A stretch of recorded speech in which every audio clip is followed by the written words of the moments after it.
On the steps of Downing Street on the 5th of July, the Prime Minister pledged to put country first and party second. Now, Labour ministers have now been beset by a series of scandals involving freebies.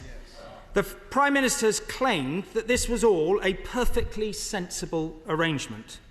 Does the Right Honourable Lady still believe this? What gifts and hospitality can ministers now accept? Can Cabinet ministers continue to party in DJ booths in Ibiza?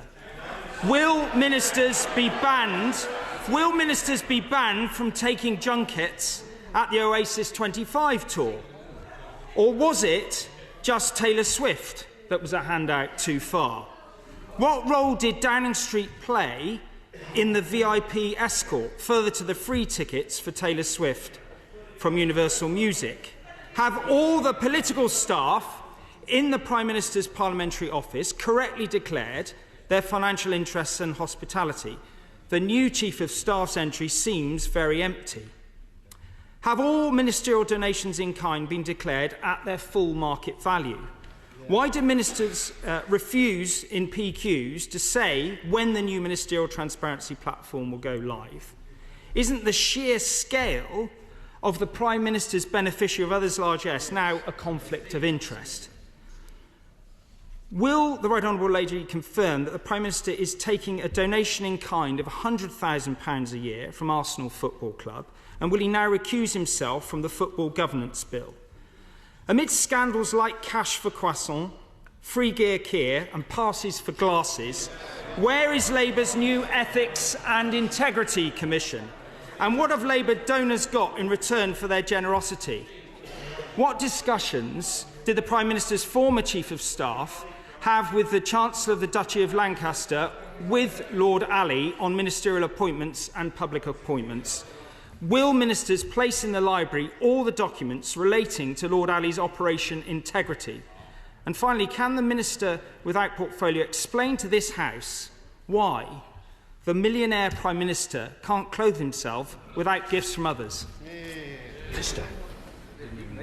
Thank you, Mr Speaker. As I've already said to the Right Honourable Gentleman in my first response, this government is committed to rebuilding trust in politics. The Prime Minister has commissioned a new set of principles on gifts and hospitality, which will be published shortly. This will outlaw the Tory freebie loophole, because this government is committed to being more upfront and open than our predecessors. But we will take no lectures from the party opposite on gifts and hospitality, standards in public life or trust in politics. Let me tell the Right Honourable Gentleman what shattered trust in politics: the behaviour of the Conservatives in their 14 years in power. Partying in Downing Street whilst the whole country sacrificed their freedom, handing lucrative COVID contracts to friends and donors, failing to expel MPs caught breaking the rules. That's the difference between this government and the last one. We are strengthening the rules. When Owen Paterson was found to have broken the rules, they tried to rip them up.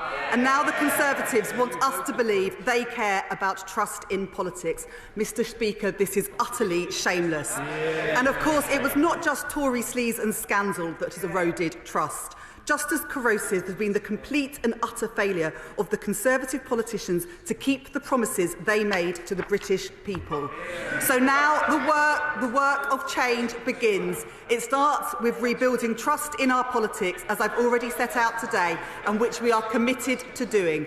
And instead of the cynical and confected outrage that we've heard from the Right Honourable Gentleman today, which is fooling no one, if the party opposite really wants to help repair the damage they caused to trust in politics, they would do well to back the changes we are making and say sorry for the sleaze and scandal that plagued their 14 years in power.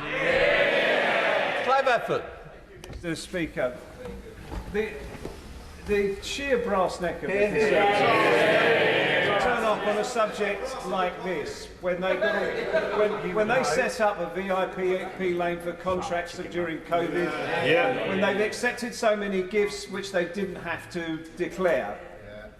I think my right honourable friend is absolutely right to close that loophole.